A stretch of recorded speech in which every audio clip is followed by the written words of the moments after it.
저는 박만수입니다. 올해 78입니다. 사람들은 저를 동네 바보라고 불렀습니다. 아침마다 낡은 자전거를 끌고 구멍가게 앞을 지나가면 동네 아주머니들이 수군거리는 소리가 들렸어요. 저 영감 또 헛소리하네. 정신이 온전치 않아. 그런 말들이 제 귓가를 스쳐 지나갔지만 저는 그저 웃으며 지나갔습니다. 마트 계산대에서 1,000원짜리 지폐를 꺼내다가 일부러 떨어뜨렸습니다.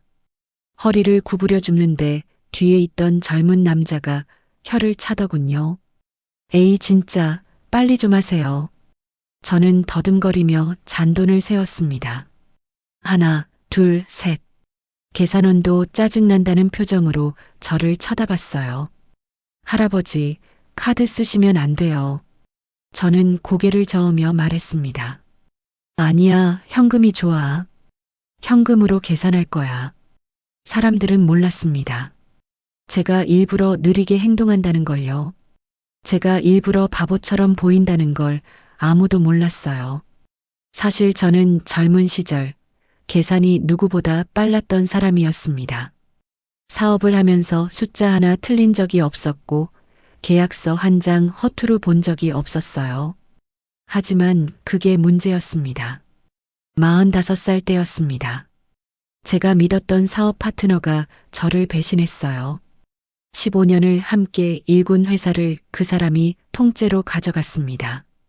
계약서에 제 이름은 한 글자도 남아있지 않았고 제가 쏟아부은 돈과 시간은 한순간에 사라졌지요. 그날 저는 법원 앞에 서서 깨달았습니다. 세상은 똑똑한 사람에게 기회를 주는 게 아니라 교활한 사람에게 기회를 준다는 거요. 그래서 저는 결심했습니다. 이제부터 바보로 살겠다고요. 사람들 눈에 띄지 않는 사람, 아무도 경계하지 않는 사람이 되기로 했습니다. 허름한 옷을 입고 구부정한 허리로 걸으며 말을 더듬고 계산을 느리게 했어요. 동네 사람들은 곧 저를 무시하기 시작했습니다. 하지만 그게 제가 원한 거였어요. 그동안 저는 조용히 준비했습니다. 작은 투자를 시작했고 아무도 모르게 주식을 사모았어요. 제 이름이 아닌 다른 이름으로 아무도 추적할 수 없는 방법으로요. 시간이 흘러 그 작은 투자들이 점점 커졌고 어느새 제 손에는 상상도 못할 돈이 쌓여 있었습니다. 하지만 저는 여전히 구멍가게에서 1,000원짜리 과자를 사 먹으며 낡은 자전거를 타고 다녔어요. 동네 사람들은 제게 물었습니다. 할아버지, 자식들은 뭐해요? 왜 이렇게 혼자 사세요? 저는 웃으며 대답했지요. 애들이 바빠서 그래. 나는 괜찮아. 사실 제 아들과 며느리는 한 달에 한 번도 안 찾아왔습니다. 명절 때나 얼굴을 비추는 게 전부였어요. 그마저도 의무감에 오는 거였지 저를 보고 싶어서 오는 게 아니었습니다. 어느 날 저녁 아들이 전화를 걸어왔습니다. 아버지, 집이 너무 낡았어요. 우리가 아파트 하나 구해드릴게요. 거기 가서 사세요. 저는 알았습니다. 그게 무슨 뜻인지요. 저를 멀리 보내고 싶다는 거였어요. 하지만 저는 거절했습니다. 아니야, 나는 여기가 좋아. 여기서 살 거야. 전화 너머로 며느리의 한숨소리가 들렸어요. 그날 밤 저는 오래된 노트를 꺼냈습니다. 거기엔 제가 모아온 모든 기록이 있었어요. 누가 저를 어떻게 대했는지, 누가 저에게 친절했는지, 누가 저를 무시했는지 모두 적혀 있었습니다. 그 중에서도 단 한 사람, 구멍가게 주인 순자 씨만이 저를 사람으로 대해줬어요. 그분은 제가 돈이 없어 보일 때도 따뜻한 말 한마디를 건넸고 비 오는 날이면 우산을 빌려주기도 했습니다. 저는 펜을 들어 노트에 한 줄을 더 적었습니다. 모든 것을 순자 씨에게. 그게 제 마지막 계획이었어요. 세상은 제게 배신을 가르쳤지만 순자 씨는 제게 믿음을 가르쳐 줬습니다. 이제 그 믿음에 보답할 시간이었어요. 구독과 따봉은 항상 감사드립니다. 제 아들 이름은 박진우입니다. 올해 51살이에요. 어릴 적 진우는 착한 아이였습니다. 학교에서 돌아오면 제 무릎에 앉아서 오늘 있었던 일을 제잘거렸고 제가 힘들어하면 어깨를 주물러 주기도 했어요. 하지만 그 아이가 결혼하고 나서 모든 게 바뀌었습니다. 며느리 이름은 강미선입니다. 48살이에요. 처음 만났을 때 미선이는 저를 아버님이라 부르며 공손하게 굴었습니다. 하지만 결혼식이 끝나고 한 달쯤 지났을 때 그 애의 진짜 얼굴을 봤어요. 명절에 제가 준비한 용돈을 받고 나서 미선이가 진우에게 속삭이는 소리가 들렸습니다. 이게 전부예요. 요즘 시대에 이 돈으로 뭘 해요. 그날 이후 미선이는 저를 대놓고 무시하기 시작했습니다. 밥상을 차릴 때도 제 것만 빠뜨리고 가족여행을 갈 때도 저를 빼놓았어요. 진우는 그런 아내를 말리지 않았습니다. 아니, 어쩌면 진우도 저를 짐으로 생각했는지 모르겠어요. 손주들은 2명입니다. 큰손자 박민준이가 25살이고 손녀 박수진이가 22살이에요. 민준이는 대학교 졸업하고 취업 준비 중이라며 하루 종일 집에 있었습니다. 제가 거실에 있으면 방으로 들어가 버렸고 밥 먹을 때도 저와 눈을 마주치지 않았어요. 수진이는 더 심했습니다. 친구들이 집에 놀러 오면 저를 숨기려고 했어요. 할아버지, 방에 좀 계세요. 친구들 온대요. 어느 날 저녁이었습니다. 온 가족이 거실에 모여 있었어요. 진우가 입을 열었습니다. 아버지, 우리 진지하게 얘기 좀 해야 할 것 같아요. 저는 알았습니다.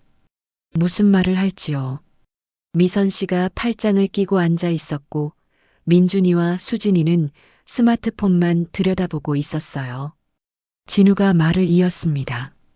아버지, 이 집이 너무 좁잖아요. 5 식구가 살기엔 비좁고요.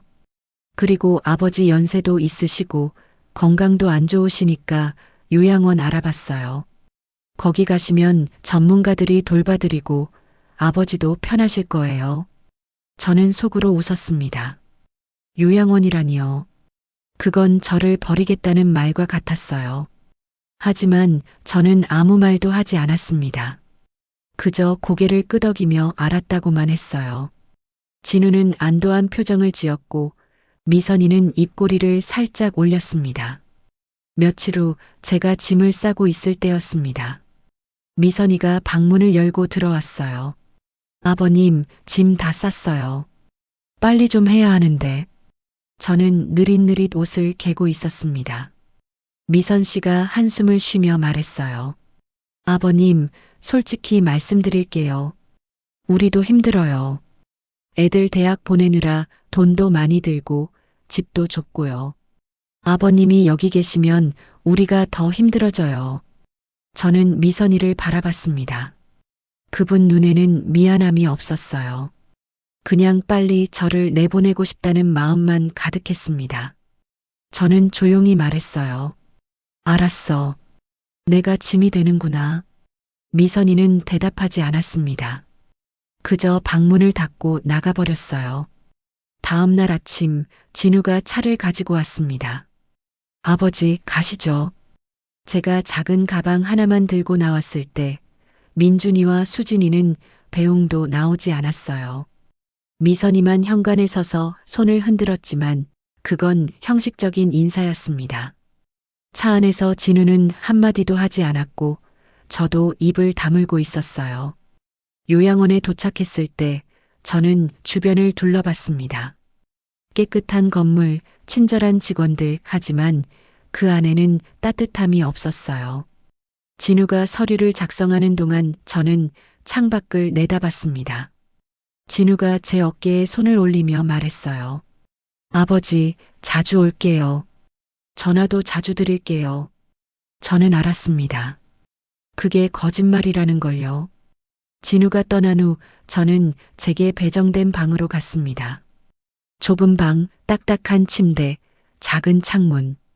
그곳이 제 새로운 집이었어요. 저는 가방을 열어 노트를 꺼냈습니다. 그리고 펜을 들어 오늘 날짜를 적었어요. 이제 시작이다. 진짜 끝을 향해 가는 시작. 그날 밤 저는 구멍가게 순자 씨에게 전화를 걸었습니다. 순자 씨, 나 박만수예요. 제가 부탁 하나만 해도 될까요? 순자 씨는 걱정스러운 목소리로 물었어요. 할아버지, 무슨 일 있으세요?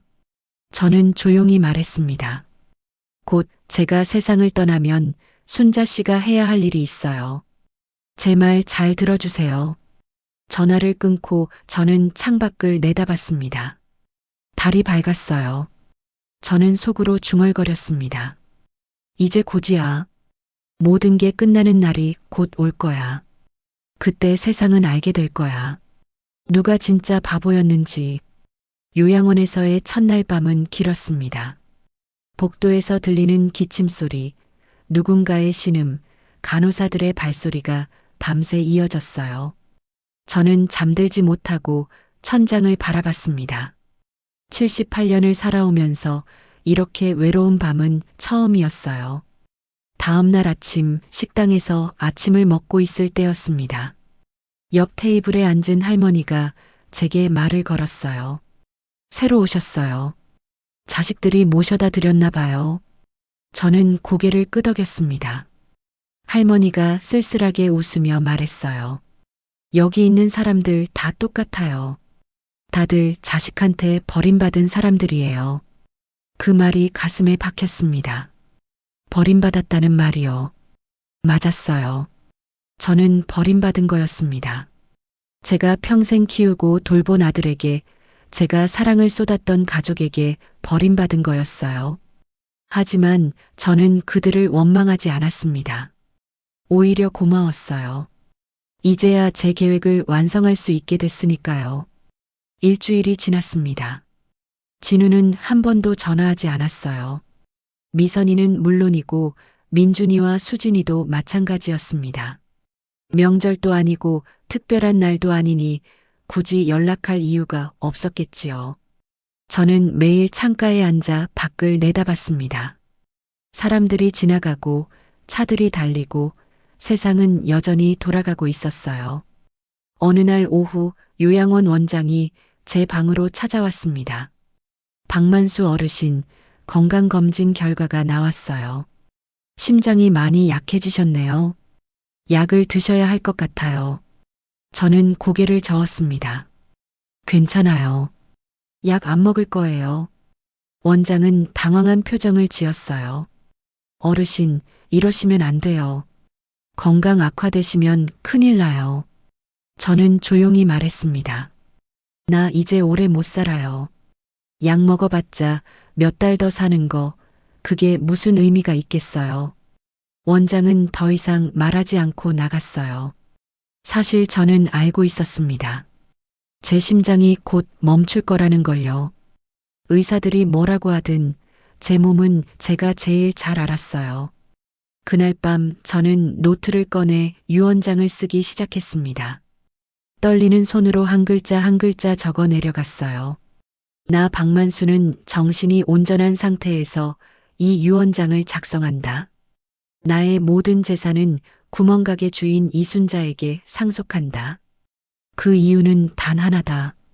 그분만이 나를 사람으로 대해줬기 때문이다. 유언장을 다 쓰고 나서 저는 봉투에 넣어 책상 서랍 깊숙이 숨겨뒀습니다. 그리고 순자 씨에게 다시 전화를 걸었어요.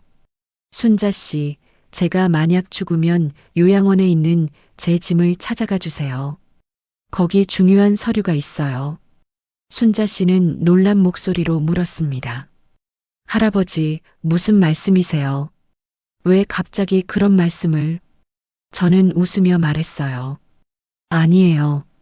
그냥 혹시 모르니까요. 나이 먹으면 언제 어떻게 될지 모르잖아요. 순자 씨 말고는 믿을 사람이 없어서요.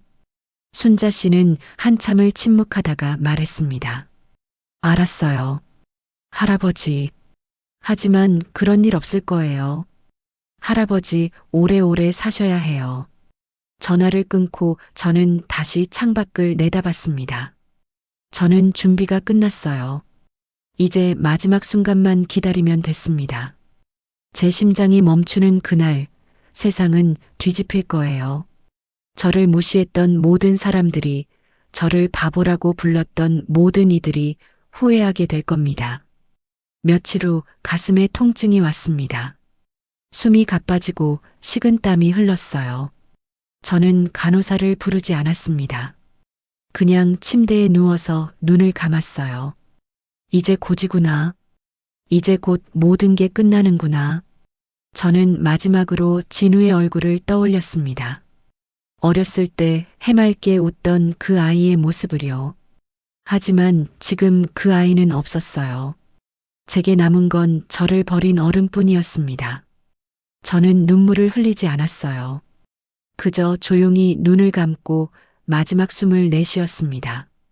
박만수의 마지막 밤이 그렇게 지나갔어요. 제가 세상을 떠난 건 이른 새벽이었습니다. 간호사가 제 맥박이 멈춘 걸 확인하고 원장에게 보고했어요. 원장은 보호자에게 연락을 취했고 진우가 요양원에 도착한 건 그날 오후였습니다. 진우는 제 시신 앞에서 눈물을 흘렸다고 해요. 미선이는 옆에서 눈만 훔쳤고 민준이와 수진이는 스마트폰만 만지작거렸다고 합니다. 장례식은 간소하게 치러졌어요. 동네 사람 몇 명과 친척 몇몇이 왔지만 대부분은 형식적으로 들렀다가 금방 떠났습니다. 순자 씨만 장례식장에 끝까지 남아 있었어요. 그분은 제 영정 앞에서 계속 눈물을 흘렸습니다. 진우가 순자 씨에게 물었어요. 할머니는 우리 아버지랑 어떤 사이세요? 순자 씨는 눈물을 닦으며 대답했습니다. 그냥 단골 손님이었어요. 착한 분이셨는데. 장례식이 끝나고 사흘째 되는 날 순자 씨는 제 말을 기억하고 요양원으로 갔습니다.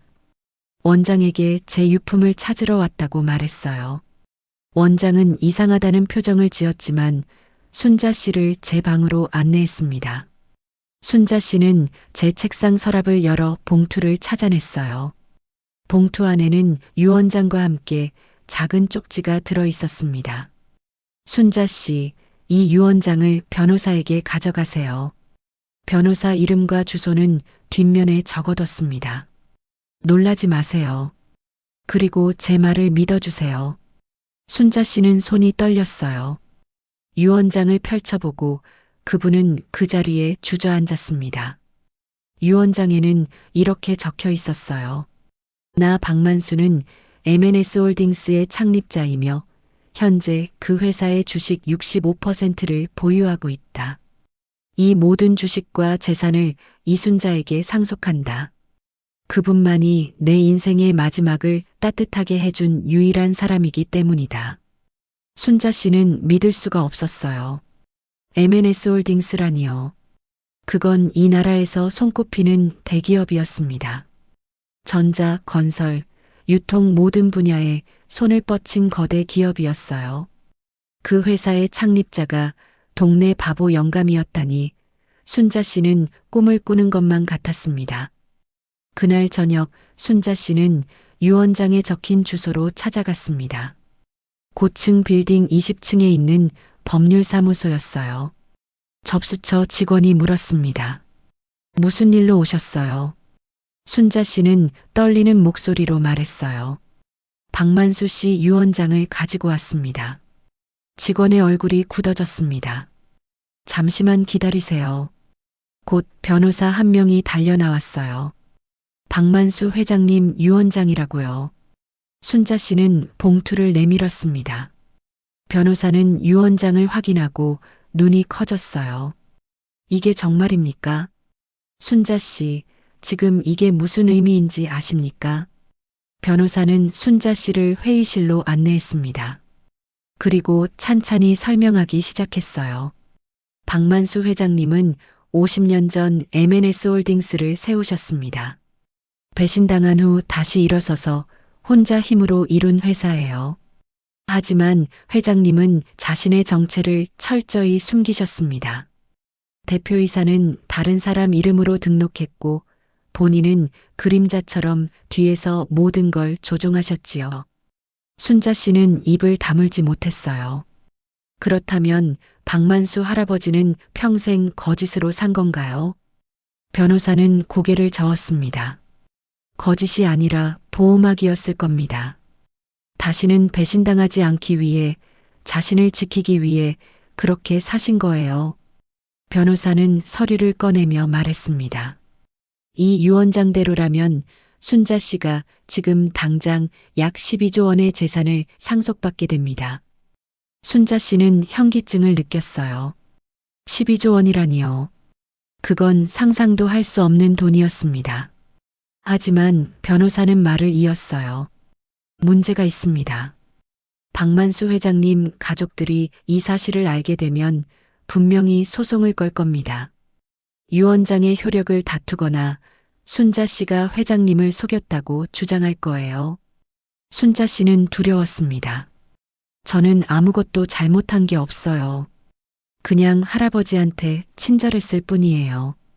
변호사는 미소 지었습니다. 알고 있습니다. 그래서 제가 준비를 해뒀어요. 박만수 회장님은 이미 모든 걸 예상하셨습니다.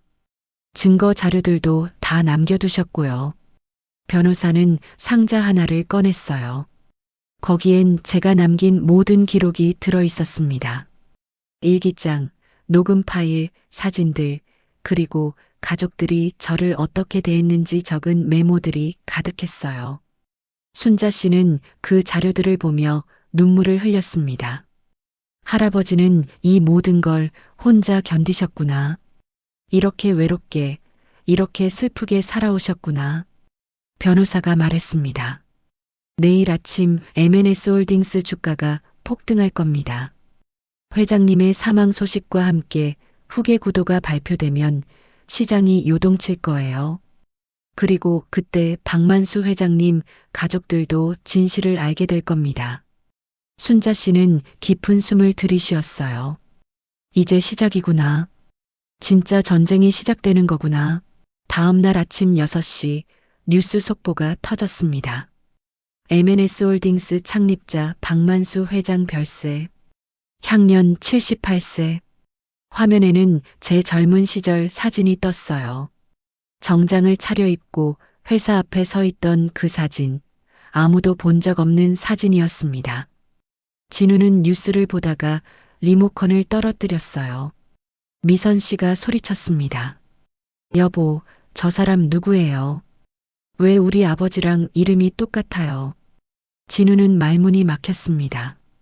화면 속 젊은 남자가 낯설지 않았어요. 눈매가, 코가, 인매가 자신과 너무 닮아 있었습니다. 민준이가 스마트폰으로 검색하기 시작했어요. 박만수 M&S 홀딩스라고 치니까 수천 개의 기사가 쏟아졌습니다. 대한민국 재계 서열 15위, 자산 규모 12조 원, 전자와 건설 분야의 숨은 강자. 민준이의 얼굴이 하얗게 질렸어요. 아빠, 이거 진짜 할아버지예요. 진우는 믿을 수가 없었습니다. 그 허름한 노인이, 동네 바보 영감이, 마트에서 잔돈 세던 그 사람이 12조 원짜리 기업의 주인이었다니요. 미선 씨가 비명을 질렀어요. 그럼 우리가 지금 뭐예요? 우리가 재벌가 아들이었다고요. 왜 아무도 몰랐어요? 왜 아버님은 말씀 안 하셨어요? 수진이가 떨리는 목소리로 말했습니다. 엄마, 그럼 우리 지금 엄청난 유산 받는 거 아니에요? 미선 씨의 눈이 반짝였어요. 맞아. 우리가 상속자잖아. 진우는 유일한 아들이고 우리가 다 받을 수 있어. 진우는 전화기를 집어들었습니다. 변호사부터 알아봐야겠어요. 하지만 그때 전화벨이 울렸습니다. M&S 홀딩스 법무팀에서 걸려온 전화였어요. 박진우 씨 맞으십니까? 박만수 회장님 장남이신가요? 진우는 떨리는 목소리로 대답했습니다. 네, 맞습니다. 전화 너머 목소리가 차갑게 말했어요. 내일 오전 10시에 본사로 와주십시오. 유언 집행 관련해서 얘기할 게 있습니다. 그날 밤 진훈의 집은 난리가 났습니다. 미선 씨는 옷장을 뒤지며 명품 옷을 꺼냈어요. 내일 재벌 며느리로 가는 거잖아. 제대로 입고 가야지. 민준이는 고급차 카탈로그를 펼쳐봤습니다. 이제 나도 스포츠카 살 수 있겠네.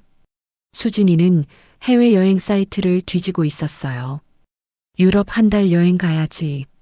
하지만 진우는 불안했습니다. 뭔가 이상했어요. 아버지가 왜 자신의 정체를 숨겼을까요? 왜 자식에게조차 말하지 않았을까요? 진우는 그날 밤 잠들지 못했습니다. 다음 날 아침 진훈의 가족은 M&S 홀딩스 본사로 향했어요. 50층짜리 빌딩이 하늘을 찌를 듯 솟아 있었습니다. 미선 씨는 감탄사를 연발했어요. 여보, 이 건물이 다 우리 거예요. 우리 건물이라고요. 하지만 진우는 대답하지 않았습니다. 회의실에는 이미 여러 사람이 앉아 있었어요.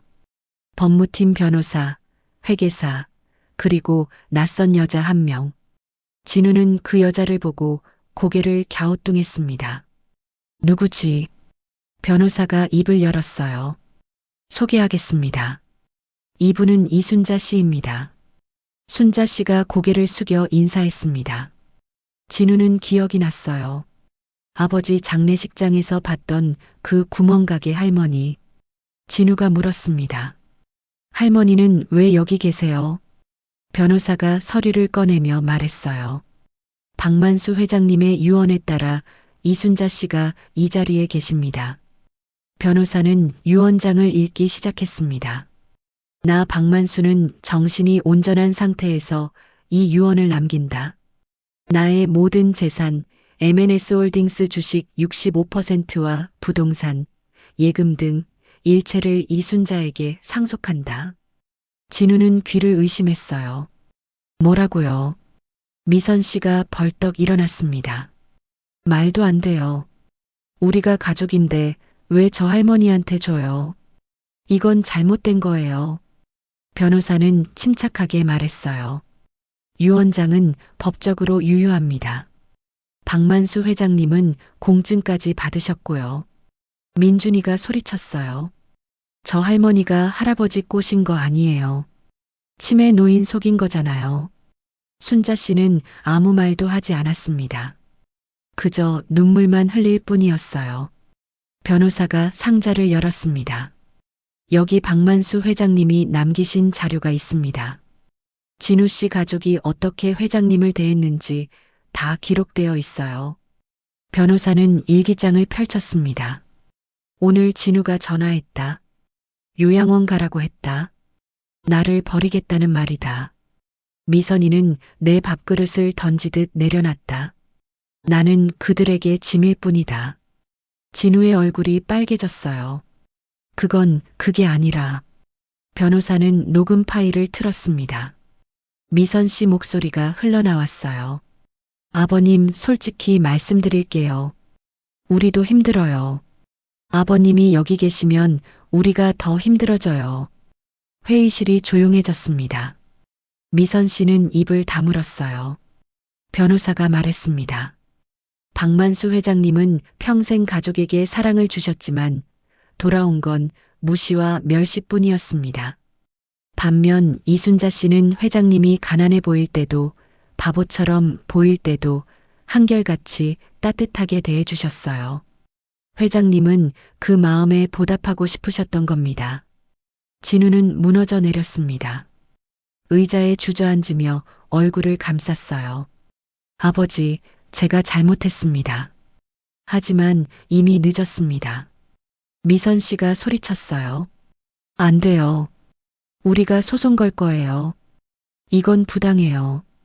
변호사는 고개를 저었습니다. 소송을 걸어도 이기기 힘들 겁니다. 모든 증거가 명확하니까요. 법정 싸움이 시작됐습니다. 진훈의 가족은 변호사를 선임하고 유언 무효 소송을 냈어요. 주장은 간단했습니다. 박만수는 치매 증상이 있었고 이순자가 그걸 이용해 유산을 가로챘다는 거였어요. 첫 번째 재판이 열렸습니다. 진운의 변호사가 주장했어요. 박만수 씨는 요양원에 입소할 정도로 정신이 온전하지 않았습니다. 그런 상태에서 쓴 유언장은 무효입니다. 하지만 순자 씨 측 변호사가 반박했어요. 박만수 회장님은 요양원 입소 전 정밀 검사를 받으셨고 치매 진단은 한 번도 받지 않으셨습니다. 변호사는 의료 기록을 제출했습니다. 거기엔 제 정신 상태가 정상이라고 적혀 있었어요. 진운의 변호사는 당황했습니다. 그럼 이순자 씨가 회장을 조종한 겁니다. 노인을 속여서 유산을 가로챘어요. 순자 씨는 눈물을 흘렸습니다. 저는 그런 적 없어요. 그저 할아버지한테 친절했을 뿐이에요. 재판장이 물었습니다. 이순자 씨, 박만수 회장과는 어떤 관계였습니까? 순자 씨는 떨리는 목소리로 대답했어요. 저는 동네에서 작은 구멍가게를 운영했습니다. 할아버지는 제 가게 단골이었어요. 가끔 라면 하나 사가시고 과자 하나 사가시고 그랬어요. 순자 씨는 말을 이었습니다. 할아버지는 돈이 없어 보였어요. 옷도 낡고 자전거도 녹슬고요. 그래서 저는 가끔 밥을 지어드렸습니다. 비 오는 날엔 우산도 빌려드렸고요. 그게 다예요. 저는 할아버지가 부자인 줄 몰랐어요. 재판장은 고개를 끄덕였습니다. 순자 씨 변호사가 증거를 제출했어요. 박만수 회장이 남긴 일기장이었습니다. 변호사가 읽기 시작했어요. 오늘 순자 씨가 내게 김치찌개를 해줬다. 따뜻했다. 마음이 따뜻했다. 돈을 주려 했지만 받지 않았다. 그저 맛있게 드시라고만 했다. 이런 사람이 세상에 또 있을까? 진우는 고개를 숙였습니다. 아버지가 얼마나 외로웠는지, 얼마나 따뜻함에 굶주렸는지 이제야 알았어요. 미선 씨는 여전히 화가 나 있었습니다. 그래도 가족이 우선이잖아요. 피는 물보다 진하다고요.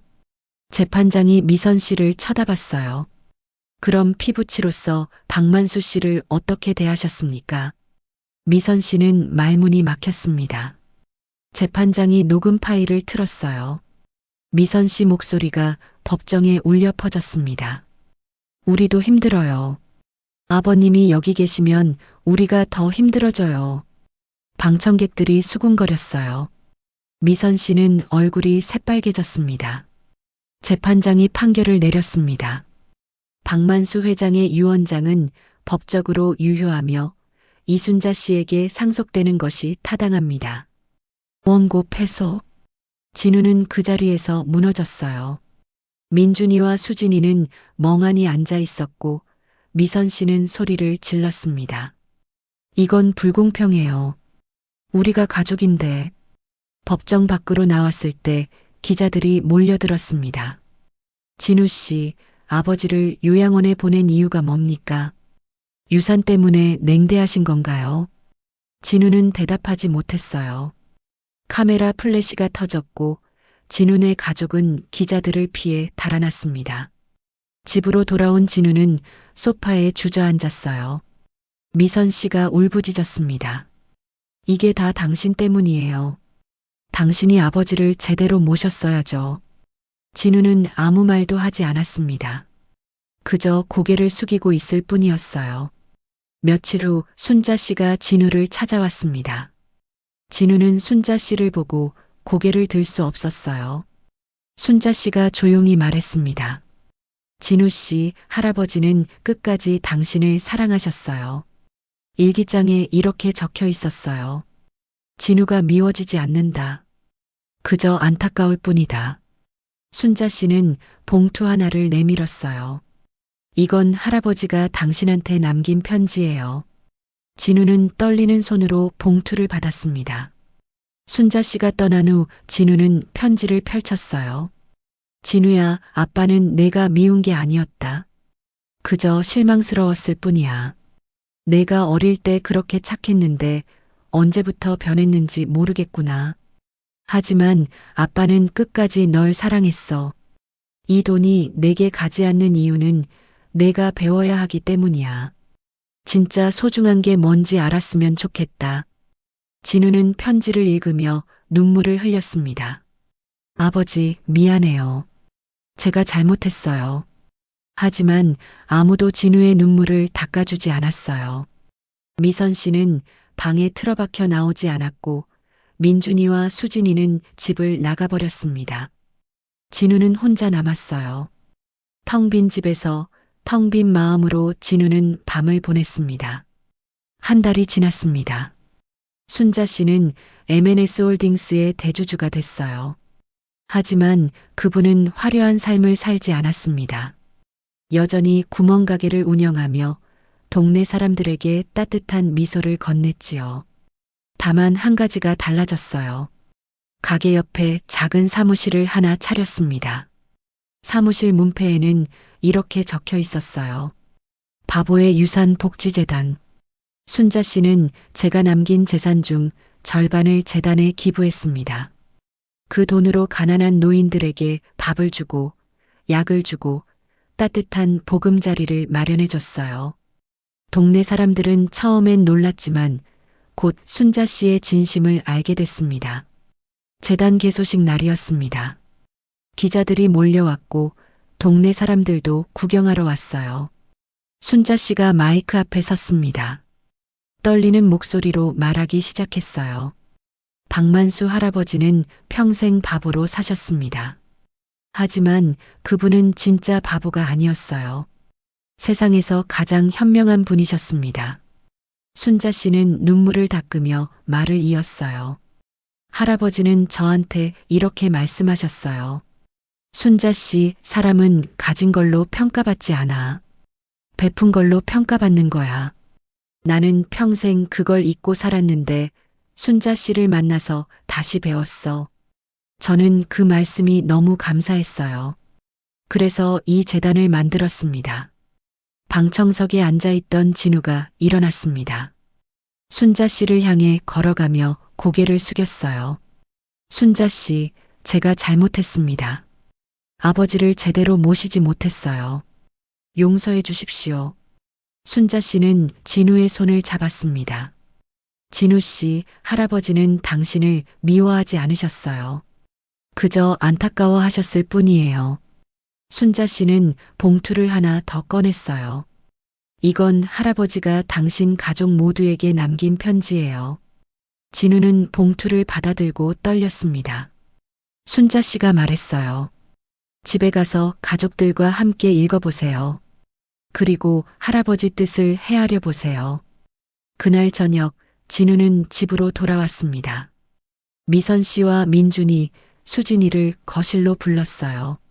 모두 심각한 표정으로 앉았습니다. 진우가 봉투를 펼쳤어요. 거기엔 제 마지막 편지가 들어 있었습니다. 진우, 미선, 민준, 수진에게. 이 편지를 읽을 때쯤이면 너희는 분명 화가 나 있을 거야. 아빠가 왜 재산을 순자 씨에게 줬는지 이해할 수 없겠지. 하지만 아빠에게는 이유가 있었어. 너희는 아빠를 사랑한 적이 없었어. 그저 의무로 대했을 뿐이지. 명절 때 찾아오는 것도 전화하는 것도 다 형식이었어. 아빠는 그걸 다 알고 있었어. 바보인 척했지만 사실 다 보고 있었어. 아빠가 젊었을 때 사업 파트너한테 배신당했어. 그때 아빠는 깨달았지. 사람은 돈 앞에서 변한다는 걸. 그래서 아빠는 일부러 가난한 척, 바보인 척 살았어. 누가 진짜 아빠를 사랑하는지 보고 싶었거든. 결과는 참담했어. 아빠 자식들조차 아빠를 짐으로 여겼어. 요양원에 보낼 때 너희 얼굴을 봤어. 안도하는 표정이었어. 아빠는 그날 결심했지. 이제 끝을 봐야겠다고. 순자 씨는 달랐어. 그분은 아빠가 아무것도 없어 보일 때도 따뜻하게 대해줬어. 밥을 지어주고 우산을 빌려주고 그냥 사람으로 대해줬어. 그게 얼마나 고마웠는지 몰라. 아빠는 너희한테 돈을 남기지 않았어. 하지만 더 소중한 걸 남겼어. 교훈이야. 사람을 돈으로 대하면 결국 혼자 남는다는 교훈. 진짜 부는 마음에 있다는 교훈. 너희가 이걸 깨닫고 변하길 바라. 아빠는 너희를 사랑해. 끝까지 사랑했어. 이 편지를 읽고 조금이라도 반성한다면 순자 씨를 찾아가. 그분이 너희를 도와줄 거야. 아빠가 부탁해뒀거든. 안녕, 그리고 행복해라. 아빠 박만수. 편지를 다 읽고 나서 가족 모두 눈물을 흘렸습니다. 미선 씨가 흐느끼며 말했어요. 제가 정말 잘못했어요. 아버님을 사람으로 안 봤어요. 민준이는 고개를 숙였어요. 할아버지, 죄송해요. 수진이도 울면서 말했습니다. 할아버지, 이제야 알았어요. 제가 얼마나 나쁜 손녀였는지. 진우는 편지를 가슴에 품었습니다. 아버지, 이제부터라도 제대로 살겠습니다. 아버지가 가르쳐 주신 대로 살게요. 그날 밤 진훈의 가족은 처음으로 진심으로 대화를 나눴어요. 서로에게 미안하다고, 앞으로 달라지겠다고 약속했습니다. 1년이 지났습니다. 바보의 유산복지재단은 점점 커졌어요. 순자 씨는 여러 지역의 노인 복지센터를 세웠고 수천 명의 노인들에게 따뜻한 밥과 의료 혜택을 제공했습니다. 사람들은 이제 박만수를 바보라고 부르지 않았어요. 가장 현명했던 사람이라고 불렀습니다. 진우는 재단에서 자원봉사를 시작했습니다. 매주 토요일마다 복지센터를 찾아가 노인들과 이야기를 나눴어요. 밥을 배식하고 청소를 하고 그들의 이야기를 들어줬습니다. 미선 씨도 함께 했어요. 처음엔 어색했지만 점점 마음이 열렸습니다. 어느 토요일 오후였습니다. 한 할아버지가 진우에게 물었어요. 아드님, 왜 여기서 봉사하시나요? 진우는 미소 지으며 대답했습니다. 제 아버지가 가르쳐 주신 걸 실천하려고요. 사람은 베풀며 사는 거라고요. 할아버지는 고개를 끄덕이며 말했어요. 좋은 아버지를 두셨네요. 진우는 눈물이 났습니다. 네, 정말 좋은 아버지였어요. 제가 너무 늦게 깨달았지만요. 할아버지가 진우의 어깨를 두드렸어요. 늦었다고 생각할 때가 가장 빠른 거예요. 지금부터라도 잘하시면 돼요. 민준이는 취업에 성공했습니다. 하지만 큰 회사 대신 사회적 기업을 선택했어요. 돈보다 의미 있는 일을 하고 싶다고 했습니다. 할아버지가 그렇게 살라고 하셨다고요. 수진이는 대학원에 진학해서 사회복지를 공부하기 시작했어요. 바보의 유산재단에서 일하고 싶다고 했습니다. 순자 씨는 여전히 구멍가게를 운영했습니다. 하지만 이제는 돈이 없는 사람들에게 공짜로 물건을 줬어요.